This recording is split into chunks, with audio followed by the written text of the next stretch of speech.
2, 1, go. Hello and welcome to How to Play Beast Hunt. Choose a champion, assemble a party of heroes, utilize various effects to help yourself or hinder your opponents, battle beasts on your quest to defeat one of 8 King of Beasts. First player to defeat the King of Beasts is the winner, but there can only be one. Will it be you? Let's break it down by the mechanics. At the beginning of the Beast Hunt game, you'll be dealt 1, 2, 3, 4, 5 cards. The whole objective of the game is to defeat the King of Beasts. One way to do that is by defeating 3 of these beasts face up in the center of the table, or by assembling 5 of the same class in your party, and then taking on the King of Beasts. 1 win condition, 2 ways to get there. Your champion will determine the way that you're going to approach the game. In this case, I have the Lady Aurelia, one of the champions of the Royals. Oh, did I mention that the Beast Hunt Deluxe Edition comes with 13 acrylic standees? Every champion has a active effect and a passive effect. For this active effect, once per turn, I can select a hero in my party, and I can +2 to their rolls this turn. Her Majesty gives me +1 to my roll on defiances for every card in my hand. We'll go over what those are in just a moment. During the game, at any given time, there will be 3 beasts face up in the center of the table. Every beast has their own requirements on how to battle the beast, various classes that you need, and how many rolls you get to defeat that beast, as well as whether you want a high number or a low number. This number right here is the stagger number, but we'll go over that in a moment. Let's take Dark Headhunter, for example, right here. For Dark Headhunter, I need to have 1, 2, 3 heroes in my party, notated by these stars here.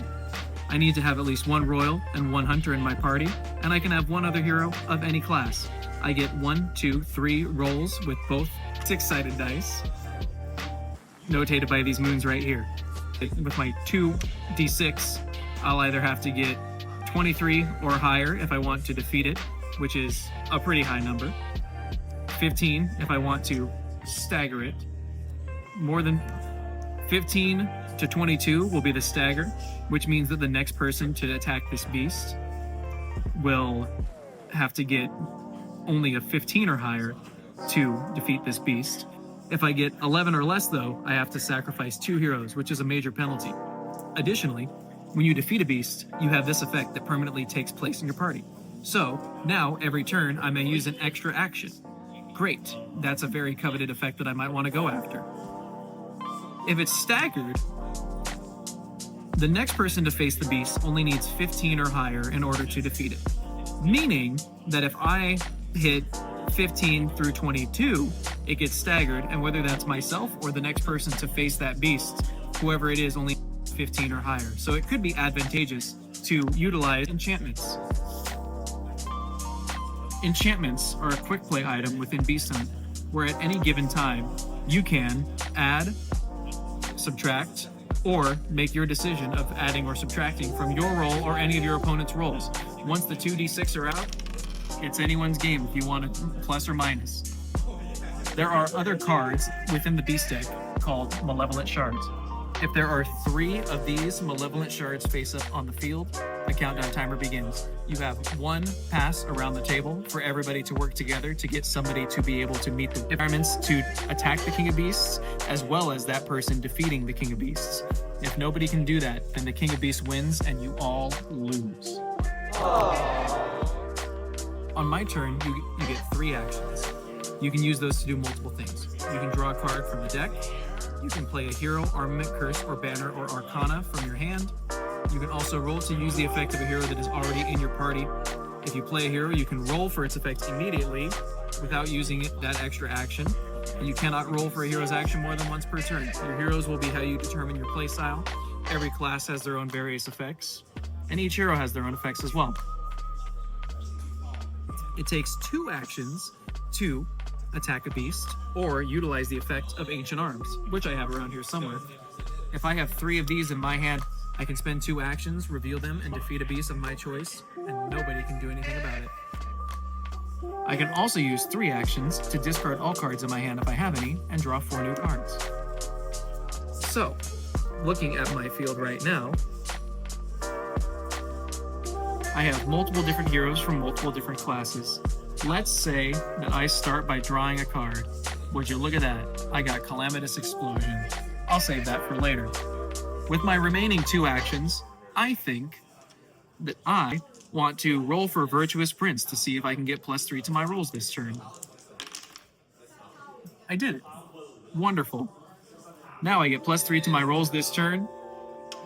And with that, I think I will roll for Eternal Equine. I can use my +3 to my rolls this turn to try and get 10 or higher.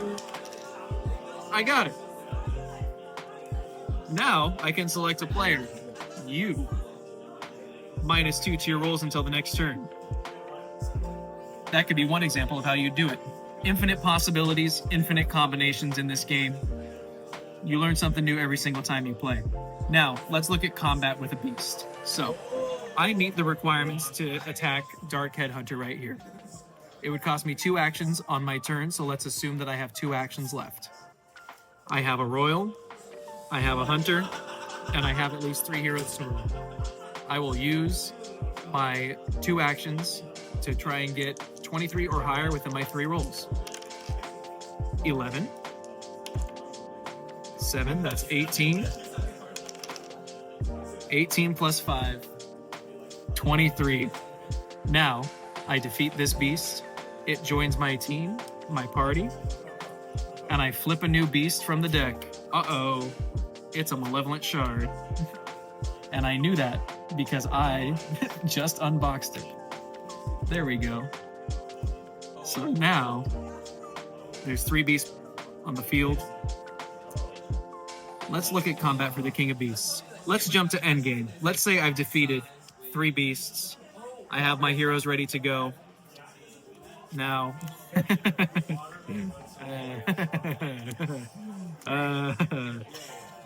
there we go. So let's say I'm trying to go for the King of Beasts right here. And let's pretend that I have a hand. King of Beasts. I got 3 rolls to get 30 or higher. 12. Plus 7. 19. 19 plus 5. 24. And you know what? I'll give myself 29. 31. Look at that. King of Beasts, more like King of Beasthunt. Beasthunt card mechanics. Your champion, the leader of your party. Active effect and passive effect. Different classes have different playstyles. Lady Aurelia right here, active effect, Kingmaker. Once per turn, select a hero in your party, +2 to the rolls this turn. Passive effect, Her Majesty. +1 to your defiances for every card in your hand. Heroes are the core to your party. Every hero has various effects and various ways to activate those effects. For Chasm, for example, if you roll a 9 or higher, you get this effect right here, which is pretty good. Arcana.